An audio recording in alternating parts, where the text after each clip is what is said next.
জনগণ সুবিধা পাক, কিন্তু এই কার্ড জনগণ পর্যন্ত পৌঁছাবে তো? 2000 টাকার কার্ড নিতে 1000 টাকা ঘুষ দেওয়া লাগবে না তো? তাহলে ঘুষ, চাঁদাবাজি সেটা যদি আমরা নির্মূল না করতে পারি, এই সকল সুযোগ সুবিধা কি জনগণের কাছ পর্যন্ত পৌঁছাবে? একদিকে বলা হচ্ছে কার্ড দিবে, আরেকদিকে ঋণ খেলাপিদেরকে সংসদে নিয়ে যাওয়ার চেষ্টা করা হচ্ছে, নির্বাচন কমিশনকে ব্যবহার করা হচ্ছে, আদালতকে চাপ প্রয়োগ করা হচ্ছে। ফলে কেমন দ্বিচারিতা! যদি প্রকৃতপক্ষেই জনগণকে সুবিধা দেওয়ার নিয়ত থাকে, তাহলে কেউ ঋণ খেলাপিকে নমিনেশন দিতে পারে না।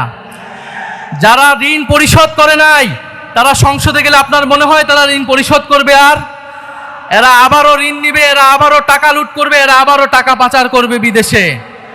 আমরা তো এই বাংলাদেশ চাই নাই, আমরা তো সেই লুটেরাদের বিরুদ্ধে গণ অভ্যুত্থান করেছি।